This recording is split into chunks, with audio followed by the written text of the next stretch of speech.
मैंने कंट्रोल के साथ ए से लेकर जेड तक जितने भी शॉर्टकट की बनते हैं उन सभी को यहाँ पर लिख के रखा है। साथ ही उनका पूरा डिटेल में यहाँ पर जानकारी भी लिख करके मैंने रखी है कि इस बटन को दबाने से आखिर क्या होता है। यानी कि पूरा डिटेल में मैं आपको समझा दूंगा कि कंट्रोल के साथ ए करने से क्या होगा, कंट्रोल के साथ बी दबाने से क्या होगा, कंट्रोल के साथ सी दबाने से क्या होगा और किस तरीके से ये काम करता है। पूरी जानकारी आपको इस वीडियो के अंदर मिलेगी। तो दोस्तों, अगर ये वीडियो आपको पसंद आता है ना तो वीडियो को आप लाइक ज़रूर से करिए और अपने दोस्तों के साथ इस वीडियो को शेयर कर दीजिएगा। और अगर चैनल पर नए हो तो भाई सब्सक्राइब जरूर आप कर लीजिएगा। दोस्तों, अभी आप देख सकते हो कि स्क्रीन पर आपको एक कीबोर्ड दिखाई दे रहा है। यहाँ पर मैं आपको एक बात बताना चाहूँगा कि जब मैं बोलूँ कंट्रोल प्लस ए दबाइए तो आपको कंट्रोल दबाना है। देखिए, इधर भी एक कंट्रोल का बटन है और एक इधर भी बटन है। दोनों में से आप कोई भी कंट्रोल बटन दबा सकते हैं। कंट्रोल प्लस ए दबाइए तो कंट्रोल को आपको दबा के रखना है और इसके बाद ए बटन दबाना है, ठीक है। अगर मैं बोलूँ कंट्रोल प्लस एम बटन दबाइए तो आपको कंट्रोल बटन दबा के ही रखना है, उसको छोड़ना नहीं है और उसके बाद आपको एम बटन दबाना है, ठीक है। ऐसा नहीं है जैसे कि आप में से काफ़ी सारे लोग होंगे जो नए होंगे तो वो लोग क्या करेंगे, कंट्रोल और इसके बाद प्लस दबा देंगे, ये वाला ऊपर की साइड में जो आपको दिखाई दे रहा है, इसके बाद एम दबाएंगे। ऐसा नहीं करना है आपको, ठीक है। इसीलिए मैं आपको यहाँ पर समझा रहा हूँ ताकि कोई भी गलती ना हो। जब मैं बोलूँ कंट्रोल प्लस एम दबाइए तो कंट्रोल बटन को दबा के रखना है और एम बटन दबाना है।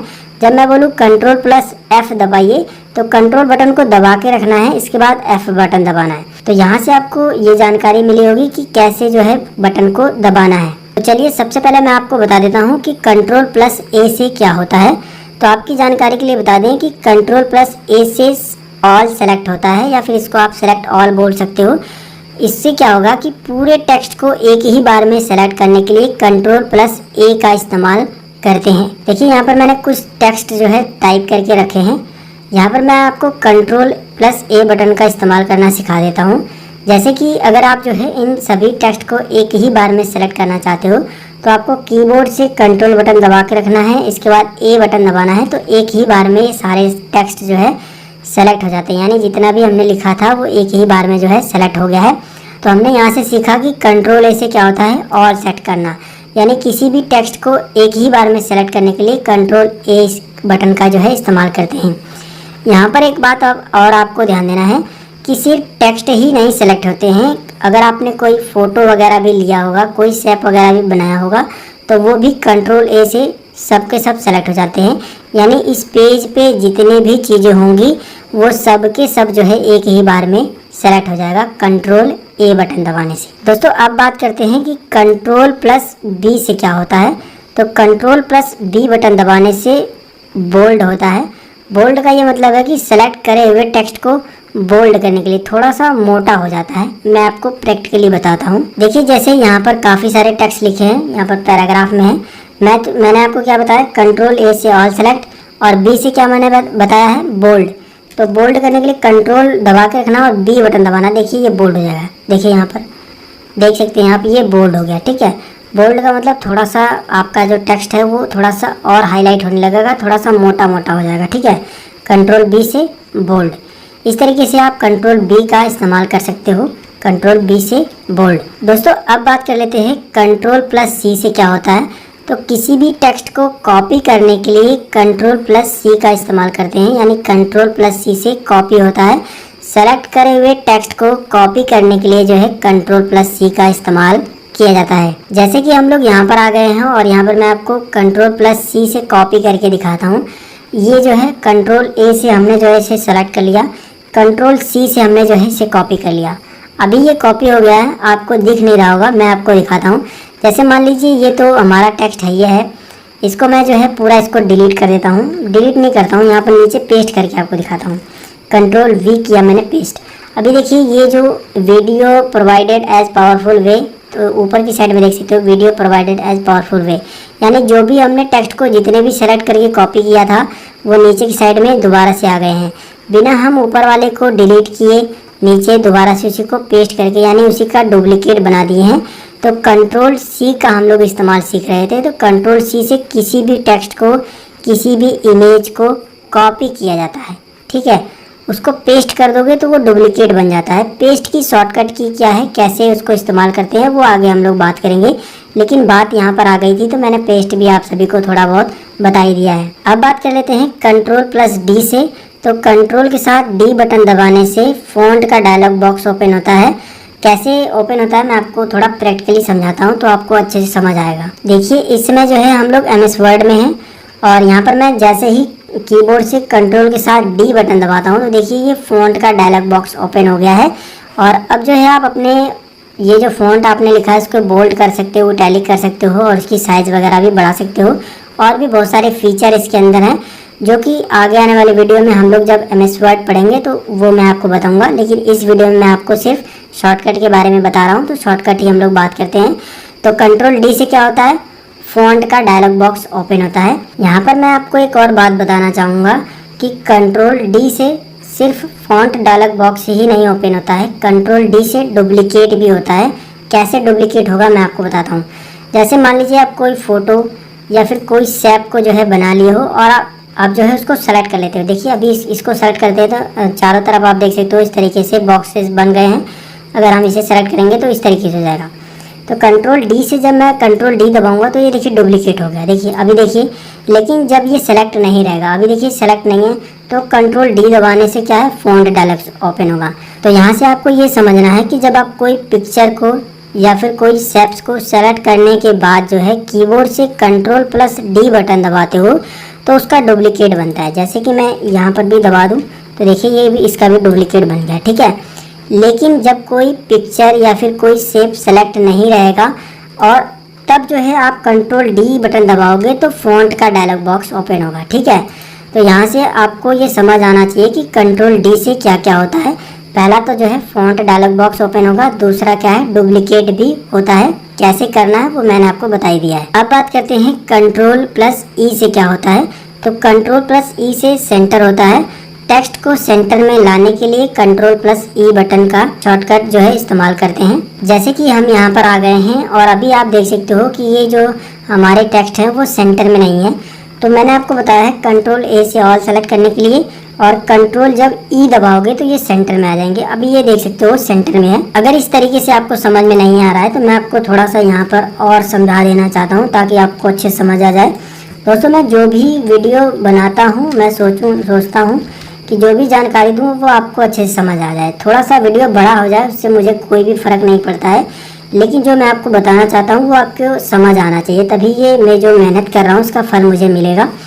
देखिए ये मैंने जो अपने चैनल का नाम अभी मैं जो है इसको सेलेक्ट कर लेता हूँ। सेलेक्ट करने का तरीका मैंने आपको बताया था, अगर नहीं बताया तो बता दूँ। देखिए अगर आप एक दो टेक्स्ट को सेलेक्ट करना चाहते हो तो इसके लास्ट में लेकर आइए या फिर इसके लास्ट में लेकर जाइए और जिधर टेक्स्ट है उधर माउस का लेफ्ट बटन दबा के ड्रैग कर दीजिए, मतलब उसको खींच दीजिए थोड़ा सा, वो जो है सेलेक्ट हो जाएगा। अभी जो है कंट्रोल के साथ E बटन दबाइए तो देखिए ये सेंटर में आ गया। Ctrl+E से आप सेंटर मिला सकते हो, इसी को सेंटर बोला जाता है, ठीक है। जब ये पेज के सेंटर में आ गया तो इसी को सेंटर बोलते हैं, जिसकी शॉर्टकट जो है Ctrl+E है। दोस्तों अब बात करते हैं Ctrl+F से। Ctrl+F से जो है फाइंड होता है। किसी शब्द को फाइंड या खोजने के लिए जो है Ctrl+F का प्रयोग करते हैं शॉर्टकट का। जैसे कि हम लोग जो है इसमें कोई शब्द ढूंढना चाहते हैं, जैसे मैं ये डॉक्यूमेंट ढूंढना चाहता हूँ, कहाँ पर है ये लिखा हुआ मुझे नहीं पता है, ठीक है। बहुत बड़ा ये पेज है और मुझे नहीं पता है कि डॉक्यूमेंट कहाँ पर लिखा है। फिलहाल मैंने आपको बता दिया है, लेकिन मैं इसे ढूंढना चाहता हूँ तो क्या करूँगा, Ctrl+F से मैं कीबोर्ड दबाऊंगा, शॉर्टकट मतलब कीबोर्ड से Ctrl+F, और यहाँ पर मुझे जो है वो शब्द ढूंढना है जिसे मैं फाइंड करना चाहता हूँ। तो यहाँ पर मैं डॉक्यूमेंट लिख देता हूँ। तो देखिए जैसे ही मैंने डॉक्यूमेंट लिखा, यहाँ पर देखिए सभी के सभी जितने भी डॉक्यूमेंट लिखे हुए थे सब के सब यहाँ पर हाईलाइट हो गए हैं। देखिए यहाँ पर मैंने यहाँ पर जो है जितने डॉक्यूमेंट लिखा तो जहाँ जहाँ पर डॉक्यूमेंट लिखा हुआ था वो सब हाईलाइट हो गया है। तो यानी कि किसी भी शब्द को ढूंढने के लिए हम लोग Ctrl+F यानी फाइंड का प्रयोग करते हैं। तो यहाँ से आपको Ctrl+F का भी जो है शॉर्टकट समझ में आ गया होगा। अब बात करते हैं Ctrl+G से। तो Ctrl+G बटन का तब हम लोग इस्तेमाल करते हैं, इसका इस्तेमाल हम लोग गो टू के लिए करते हैं। जैसे किसी लाइन या पेज पर डायरेक्ट जाने के लिए हम लोग जो है गो टू का इस्तेमाल करते हैं। जैसे कि देख सकते हो यहाँ पर एक ये पेज मेरा है और नीचे की साइड में मैं आपको दिखा दूँ ये दूसरा पेज है, और यहाँ पर भी आप देख सकते हो दो पेजेस दिखा रहा है। पहला यहाँ से देख सकते हो कट है, ये दूसरा पेज है, और ये पहला पेज है। तो जैसे ही मैं कीबोर्ड से जो है Ctrl+G बटन दबाऊंगा तो ऐसा एक बॉक्स आएगा और इसमें हमको जो है पेज पर सेलेक्ट रहने देना है और यहाँ पर हमको क्या करना है, पेज नंबर डाल देना है। जैसे मैं पेज नंबर 2 पे जाना चाहता हूँ, अभी मैं कहाँ पर हूँ, पेज नंबर 1 पर हूँ, जो कि आपको स्क्रीन पे दिखाई दे रहा है। जैसे मैं यहाँ पर दो टाइप कर देता हूँ, ठीक है। इसके बाद जो है मैं यहाँ पर गो टू क्लिक करूँगा तो देखोगे डायरेक्ट मैं दूसरे नंबर पेज पर आ गया हूँ। अभी यहाँ पर देख सकते हो, ठीक है। अगर मैं यहाँ पर 1 टाइप कर दूँ और यहाँ पर गो टू कर दूँ तो 1 पे आ गया हूँ, ठीक है। इस तरीके से आप जो है Ctrl+G से गो टू शॉर्टकट का इस्तेमाल कर सकते हैं। यानी अगर आप कई सारे पेजेस पे काम कर चुके हैं, 50 से 60 पेजेस पे, और आप डायरेक्ट जो है 59वां पेज या फिर 58 पेज, 40 पेज पे डायरेक्ट जाना चाहते हैं तो आप इस शॉर्टकट का इस्तेमाल कर सकते हैं। दोस्तों अब बात करते हैं Ctrl+H शॉर्टकट के बारे में। तो Ctrl+H से जो है रिप्लेस होता है। रिप्लेस मीन्स आपको पता होगा कि बदलना होता है। किसी भी शब्द को रिप्लेस करने के लिए इस शॉर्टकट का इस्तेमाल करते हैं। यहाँ पर मैं आपको प्रैक्टिकली समझा देता हूँ। जैसे मैं कंट्रोल के साथ H बटन दबाता हूँ तो फिर से ये डायलॉग बॉक्स आ जाएगा और आपने यहाँ पर नोटिस किया होगा कि फाइंड, रिप्लेस और गो टू तीनों चीज़ें इसी में आ रही हैं। ये तीनों एक दूसरे से मिलते हैं, इसकी वजह से ऐसे आ रहे हैं। तो जैसे कि ये देखिए मैं यहाँ पर रिप्लेस पर हूँ और यहाँ पर आपको वो शब्द लिखना है जिसको जो है आप यहाँ से जो है रिप्लेस करना चाहते हो, ठीक है। फाइंड वर्ड मतलब जिस शब्द से आप रिप्लेस करना चाहते हो। जैसे मैं यहाँ पर लिख देता हूँ डॉक्यूमेंट। मैं आपको मतलब यहाँ प्रैक्टिकली करके दिखाता हूँ, फिर समझ में आएगा।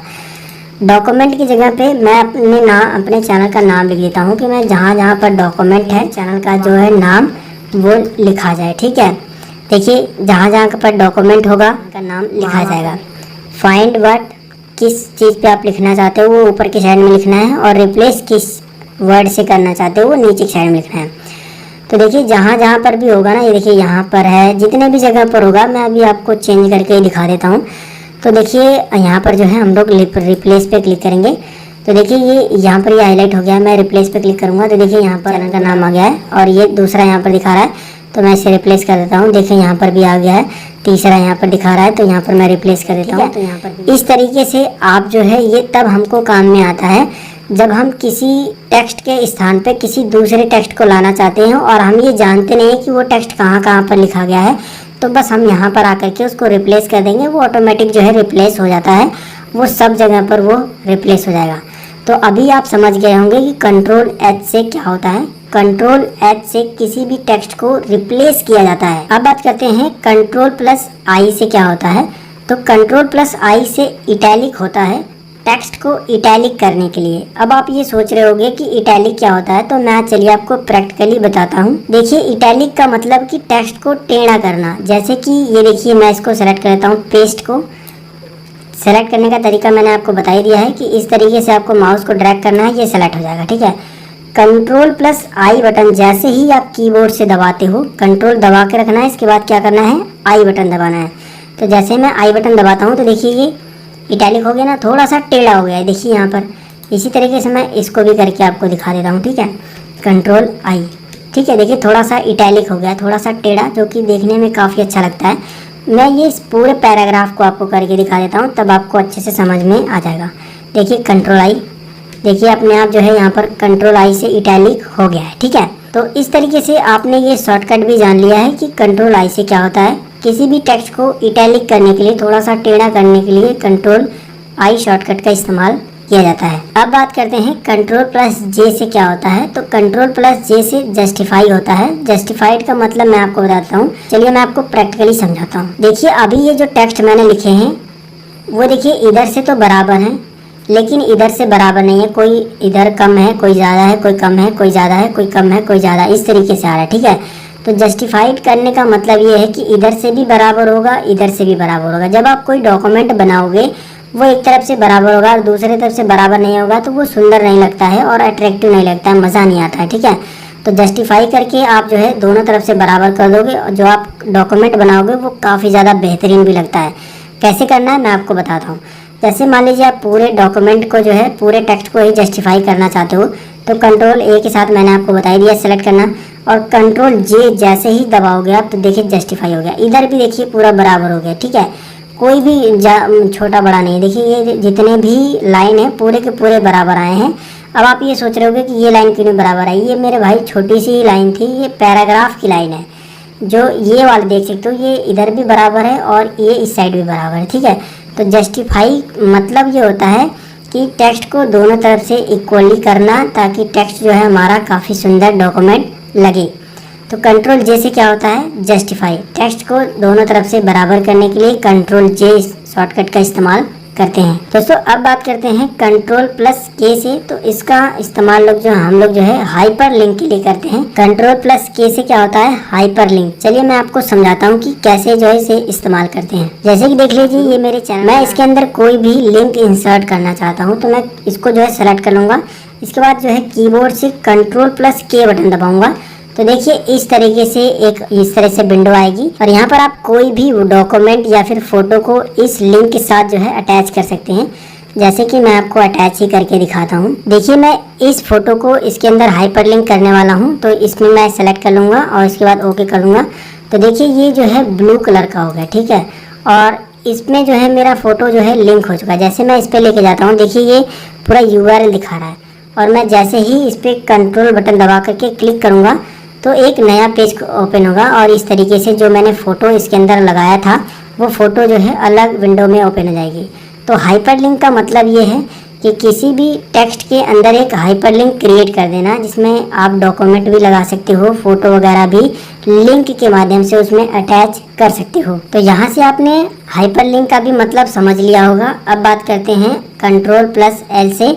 तो इसका होता है लेफ़्ट अलाइन, टेक्स्ट को लेफ्ट में लाने के लिए। चलिए मैं आपको इसको प्रैक्टिकली भी कम करके समझा देता हूँ। देखिए अभी क्या है कि टेक्स्ट हमारा जो है इधर से लेफ्ट में अलाइन है। अलाइन का मतलब सीधे में है, लेकिन राइट में अलाइन नहीं है। कंट्रोल ए से इधर आल सेलेक्ट करता हूँ। अभी देखिए ये राइट में अलाइन हो गया है, ठीक है। ये मैंने क्यों किया, ताकि आपको अच्छे से समझा पाऊँ। जैसे ये अभी देखिए टेक्स्ट जो है हमारा राइट साइड से अलाइन है, राइट साइड से यानी कि सीध में है, लेकिन जो है लेफ्ट साइड से बिल्कुल भी सीध में नहीं है, इधर उधर बिखरा हुआ है। तो कंट्रोल प्लस जो एल बटन का इस्तेमाल है वो लेफ्ट से अलाइन है। एल से मतलब लेफ्ट। जैसे ही मैं कंट्रोल के साथ एल बटन दबाऊंगा तो देखिए लेफ्ट साइड से अलाइन हो चुका है, यानी जितने भी हमारे लेफ्ट साइड में हम लिखेंगे वो अलाइन सीधी ही लाइन में होंगे, बल्कि इधर जो है इधर उधर हो सकता है लेकिन इधर नहीं होगा, ठीक है। तो कंट्रोल प्लस एल से होता है लेफ्ट अलाइन। तो यहाँ से आपको ये भी समझ में आ गया होगा कि कंट्रोल प्लस एल से क्या होता है, लेफ्ट अलाइन। टेक्स्ट को लेफ्ट में लाने के लिए जो है कंट्रोल प्लस एल बटन का इस्तेमाल करते हैं। अब बात करते हैं कंट्रोल प्लस एम शॉर्टकट के बारे में। तो कंट्रोल प्लस एम से जो है इंडेंट होता है, इंडेंट बढ़ाने के लिए। ये क्या होता है, चलिए मैं आपको बताता हूँ। देखिए मैं कंट्रोल ए से ऑल सेलेक्ट कर लेता हूँ और जैसे ही कंट्रोल प्लस एम बटन दबाता हूँ तो थोड़ा थोड़ा देखिए ये जो है हमारा पेज से जो है थोड़ा थोड़ा इंडेंट हो रहा है, ठीक है। बस यही काम है कंट्रोल प्लस एम का। कभी कभार क्या होता है कि हमको अपने टेक्स्ट को आधे ही पेज में लिखना होता है, आधा छोड़ना होता है, तभी ये हमारे काम में आता है। वैसे इंडेंट जो है हमारे ज़्यादा काम में नहीं आता है। तो यहाँ से आपको ये भी समझ में आ गया होगा कि कंट्रोल प्लस एम से क्या होता है। अब बात करते हैं कंट्रोल प्लस एन से क्या होता है। तो कंट्रोल प्लस एन से न्यू होता है, यानी नया पेज ओपन करने के लिए हम लोग कंट्रोल प्लस एन बटन का इस्तेमाल करते हैं, यानी कि नई फाइल ओपन करने के लिए। मैं आपको पूरा प्रैक्टिकली समझाता हूँ। जैसे कि देखिए ये फाइल हमारी एक ओपन है, लेकिन इस फाइल पे मैंने कुछ लिखा है और मुझे नई फाइल ओपन करनी है। तो मैं जैसे ही कीबोर्ड से कंट्रोल प्लस एन बटन दबाऊंगा तो बिल्कुल नई फाइल ओपन हो जाएगी। अभी आप देख सकते हो एकदम से नई है और ये सेव भी नहीं है। तो कंट्रोल प्लस एन बटन का इस्तेमाल आप सीख गए होंगे कि किसी भी नई फाइल को ओपन करने के लिए कंट्रोल प्लस एन बटन का इस्तेमाल करते हैं। अब बात करते हैं कंट्रोल प्लस ओ से। तो इससे क्या होता है, कंट्रोल प्लस ओ से ओपन होता है। किसी फाइल को खोलने के लिए जो है कंट्रोल प्लस ओ बटन का इस्तेमाल करते हैं। जैसे कि मैं आपको बता दूं, जैसे मैं कंट्रोल प्लस ओ बटन दबाता हूं, कंट्रोल बटन दबा करके ओ बटन जैसे ही मैं दबाऊंगा तो देखिए यहाँ पर काफ़ी सारे फाइल ओपन हो गए हैं और मैं जिस भी फाइल को ओपन करना चाहूँ उसको जो है इस तरीके से क्लिक करके उसे जो है ओपन कर सकता हूँ। यानी कि कंट्रोल प्लस ओ बटन का इस्तेमाल हम पहले से सेव की गई फाइल को ओपन करने के लिए करते हैं। अब बात करते हैं कंट्रोल प्लस पी से क्या होता है। तो कंट्रोल प्लस पी से प्रिंट होता है। डॉक्यूमेंट को प्रिंट करने के लिए हम जो है कीबोर्ड से Ctrl+B बटन का इस्तेमाल करते हैं, यानी Ctrl+B शॉर्टकट का इस्तेमाल करते हैं। जैसे कि ये डॉक्यूमेंट मुझे प्रिंट करना है तो ऐसे में मैं कीबोर्ड से कंट्रोल के साथ P बटन दबाऊंगा तो कुछ इस तरीके से पेज आएगा और ये देखिए प्रिंट का ये डायलॉग बॉक्स इस तरीके से आ गया है और मैं इसे जो है प्रिंट कर सकता हूँ। अब बात करते हैं Ctrl+Q से क्या होता है। तो पैराग्राफ फॉर्मेटिंग को रिमूव करने के लिए Ctrl+Q बटन का इस्तेमाल किया जाता है। जैसे कि मैं यहाँ पर आ गया हूँ और मैं जो है इसे Ctrl+B से थोड़ा बोल्ड कर देता हूँ और Ctrl+I से जो है इसे इटैलिक कर देता हूँ। तो देखिए इस पैराग्राफ की मैंने जो है फॉर्मेटिंग कर दी है और अभी मैंने क्या बताया है आपको, Ctrl+Q से पैराग्राफ की फॉर्मेटिंग को मतलब हटाने के लिए Ctrl+Q बटन का इस्तेमाल करते हैं। जैसे ही मैं इसे सेलेक्ट कर लूँगा, इसको सेलेक्ट करने के बाद जैसे ही मैं कीबोर्ड से Ctrl+Q बटन दबाऊंगा तो आप देखोगे जो भी हमने फॉर्मेटिंग की थी इस पैराग्राफ की वो हट चुकी है। अब बात करते हैं Ctrl+R से क्या होता है। तो राइट अलाइन के लिए या फिर रीलोड के लिए Ctrl+R शॉर्टकट का इस्तेमाल करते हैं। टेक्स्ट को राइट में लाने के लिए और इंटरनेट पेज को रीलोड करने के लिए Ctrl+R बटन का इस्तेमाल करते हैं। चलिए मैं आपको प्रैक्टिकली इसे समझाता हूँ। देखिए यहाँ पर मैंने अभी पीछे ही आपको बताया था कि Ctrl+L से लेफ्ट अलाइन होता है, ठीक उसी तरीके से Ctrl+R से राइट अलाइन होता है। जैसे कि मैं इसे सेलेक्ट कर लेता हूँ और कीबोर्ड से जैसे ही मैं कंट्रोल के साथ R बटन दबाऊंगा तो देखोगे आपकी राइट साइड से यहाँ पर अलाइन हो गया है, लेफ्ट साइड से नहीं है। तो Ctrl+L से क्या होगा, लेफ्ट साइड से अलाइन, Ctrl+R से क्या होगा, राइट साइड से अलाइन। तो ये चीज़ें आपको समझ आ जानी चाहिए कि Ctrl+R से क्या होता है, राइट अलाइन। और यहाँ पर मैंने आपको एक और चीज़ बताई थी कि रीलोड के बारे में, तो चलिए मैं आपको रीलोड भी करके दिखा देता हूँ। इंटरनेट पेज को रीलोड करने के लिए मैंने Ctrl+S से क्या होता है, तो Ctrl+S से सेव होता है। डॉक्यूमेंट को सुरक्षित करने के लिए Ctrl+S बटन का प्रयोग किया जाता है। जैसे कि ये डॉक्यूमेंट मैंने बना लिया है और मुझे जो है इसे सेव करना है, तो मैं जैसे ही Ctrl+S बटन दबाऊंगा तो देखिए ये सेव का ये जो बटन है ये ओपन हो जाएगा और अब जो है आप इसे अपने कंप्यूटर में सेव कर सकते हो। यानी कि कंप्यूटर में Ctrl+S बटन का इस्तेमाल हम लोग किसी भी डॉक्यूमेंट फाइल को सेव करने के लिए करते हैं। अब बात करते हैं Ctrl+T से। तो Ctrl+T से न्यू टैब ओपन होता है, हैंगिंग आइडेंट होता है। इंटरनेट के ब्राउज़र में नया टैब ओपन करने के लिए और हैंगिंग आइडेंट करने के लिए जो है Ctrl+T जो है शॉर्टकट का इस्तेमाल करते हैं। चलिए मैं आपको प्रैक्टिकली इसको समझाता हूँ। देखिए यहाँ पर हम लोग आ गए हैं और इसे सेलेक्ट कर लेते हैं। Ctrl+T से जैसे ही हम सेलेक्ट करते हैं देखिए हमारा ये जो पैराग्राफ है वो हैंगिंग इंडेंट हो रहा है। मतलब शुरुआत की जितने भी हमारे पैराग्राफ है उसकी पहली लाइन जो है सेम है, लेकिन उसकी दूसरी तीसरी लाइन जो है आइडेंट हो रही है। इसी तरीके से आप जितने भी टेक्स्ट को सेलेक्ट करोगे उसे हैंगिंग आइडेंट कर सकते हो। वहीं यहाँ पर मैंने बताया ब्राउज़र में नया टैब ओपन करना, तो आप देखोगे एक नया टैब इस तरीके से ओपन हो जाता है। अब बात करते हैं Ctrl+U से क्या होता है। तो Ctrl+U शॉर्टकट से अंडरलाइन होता है। टेक्स्ट को अंडरलाइन करने के लिए Ctrl+U शॉर्टकट का इस्तेमाल करते हैं। जैसे कि मैं यहाँ पर आ गया हूँ और मुझे ये जो टेक्स्ट है इसके नीचे अंडरलाइन लाना है, तो मैं इसको जो है सेलेक्ट करूँगा, कंट्रोल बटन दबा के कीबोर्ड से U बटन दबाऊंगा तो देखोगे यहाँ पर एक अंडरलाइन आ गई है। यानी किसी भी टेक्स्ट के नीचे एक लाइन को ही अंडरलाइन बोला जाता है। आप चाहो तो पूरे पैराग्राफ में भी अंडरलाइन लगा सकते हो Ctrl+U बटन से। तो किसी भी टेक्स्ट के नीचे अंडरलाइन करने के लिए Ctrl+U शॉर्टकट का इस्तेमाल करते हैं। अब बात करते हैं Ctrl+V से क्या होता है। तो Ctrl+V से पेस्ट होता है। कॉपी किए गए कट करे हुए टेक्स्ट को पेस्ट करने के लिए, जैसे कि मैंने वीडियो के शुरू में ही आपको Ctrl+C के बारे में बताया था कि कॉपी होता है। जब आप कोई टेक्स्ट को कॉपी करते हो उसके बाद पेस्ट करोगे तभी वो डुप्लीकेट बनेगा। Ctrl+V जिसकी शॉर्टकट है। चलिए मैं आपको दोबारा से प्रैक्टिकली इसको समझाता हूँ। देखिए हम यहाँ पर आ गए हैं और वीडियो प्रोवाइडेड ये जो लिखा हुआ है इसको हम Ctrl+C से कॉपी कर लेते हैं। अभी मैंने आपको क्या बताया है Ctrl+V से पेस्ट करने के लिए। तो जहाँ पर भी आपको पेस्ट करना है वहाँ पर कर्सर लेकर आना है, Ctrl+V से पेस्ट कर दोगे तो ये यहाँ पर देखिए वीडियो प्रोवाइडेड जो है यहाँ पर आ चुका है। स्पेस देने के बाद या फिर वैसे भी आप जितनी बार पेस्ट करोगे उतनी बार वो टेक्स्ट जो है पेस्ट होता रहेगा। एक बार जो है आप जिस टेक्स्ट को कॉपी कर लेते हो वो कई बार पेस्ट होता है जब तक आप दूसरा टेक्स्ट ना कॉपी कर लो। अब बात करते हैं Ctrl+W से क्या होता है। तो क्लोज करने के लिए Ctrl+W का इस्तेमाल करते हैं। Ctrl+W से किसी भी ओपन विंडो को बंद करने के लिए किया जाता है। जैसे कि ये ओपन है और ये विंडो को मैं बंद करना चाहता हूँ तो Ctrl+W मैं प्रेस करूँगा तो देखिए ये बंद करने के लिए बोल रहा है, लेकिन ये मुझसे पूछ रहा है कि आप इसे सेव करना चाहते हो कि नहीं।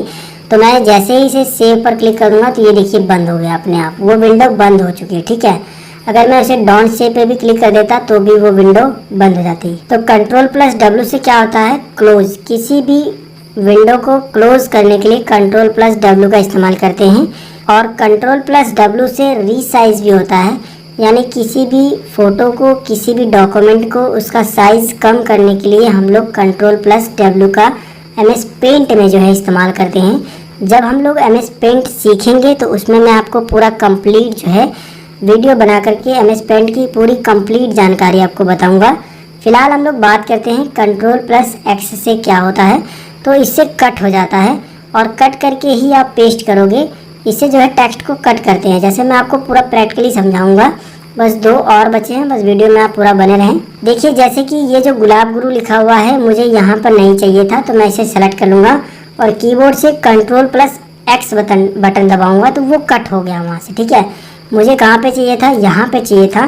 तो मैं यहाँ पर आने के बाद कंट्रोल के साथ V बटन दबाऊंगा, यानी पेस्ट कर दूंगा तो वो यहाँ पर आ जाएगा। और जब आप किसी टेक्स्ट को कट कर दोगे या फिर कॉपी कर दोगे तो आप उसे कई बार जो है पेस्ट कर सकते हो। कई बार आप पेस्ट करते चले जाओगे, वो आ जाएगा। कब तक आएगा, जब तक आप दूसरे टेक्स्ट को जो है कॉपी या कट नहीं कर देते हो। तो कट और कॉपी सेम है, लेकिन कट करने से वो टेक्स्ट वहाँ से हट जाता है, कॉपी करने से वो वहीं पर रहता है, उसकी डुप्लीकेट आप बना सकते हो। कट करने से वो वहाँ से हट जाएगा, उसका दोबारा से आप दूसरी जगह पर उसको पेस्ट कर सकते हो। तो ये जो दोनों चीज़ें आपको समझ जानी है, इसका ज़्यादातर इस्तेमाल होता है। अब बात करते हैं Ctrl+Y और Ctrl+Z की। दोनों की सेम उल्टे हैं ये दोनों, इसलिए मैं दोनों की जानकारी एक ही साथ दे दूंगा आपको कि Ctrl+Y से रीडो होता है, रीडो करने के लिए और अंडो में छुपाने के लिए, और इसको दिखाने के लिए आप इस तरीके से नॉर्मल भाषा में समझ सकते हो। Ctrl+Y से रीडो होता है और Ctrl+Z से अंडो होता है। तो मैं आपको प्रैक्टिकली इसको समझाता हूँ। जैसे देखिए मैं Ctrl+A से ऑल सेलेक्ट करता हूँ, इसको डिलीट कर देता हूँ। देखिए वो डिलीट हो गया है, लेकिन मैं Ctrl+Z से अंडो करता हूँ तो वो जो है दोबारा से वापस आ गया है। देखिए यहाँ पर Ctrl+Y से रीडो करूँगा तो वो गायब हो जाएगा। Ctrl+Y से Z से अगर अंडो कर दूंगा तो वो आ जाएगा। Y से चला गया, Z से आ गया।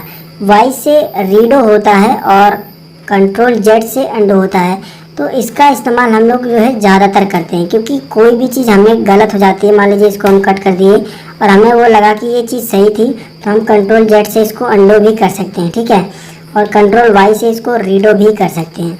तो Ctrl+Z और Y एक दूसरे के अपोजिट हैं। तो ये शॉर्टकट जो मैंने आपको बताए हैं, इसे आप जो है अपने नोटबुक में ज़रूर से नोट कर लीजिए और इस वीडियो को आप एक बार और ज़रूर देखिए, ताकि चीज़ें आपको अच्छे से समझ में आ जाए। और इसको लिखने के बाद एक बार आप अपने कंप्यूटर पर इसकी प्रैक्टिस ज़रूर करें। जब आप इसकी प्रैक्टिस कर लोगे तो ये जो शॉर्टकट मैंने आपको बताए हैं ना, ये सबसे ज़्यादा इस्तेमाल में आते हैं। जब भी आप नॉर्मली कोई भी काम करोगे, चाहे आप एडवांस लेवल पे काम करो या फिर नॉर्मली भी काम करो सामान्य रूप से कंप्यूटर पर, तो भी इन शॉर्टकट्स के इस्तेमाल होते हैं ज़्यादा मात्रा में। ठीक है, और भी शॉर्टकट्स हैं कंप्यूटर के जो कि हम आने वाली वीडियोज़ में हम लोग सीखेंगे।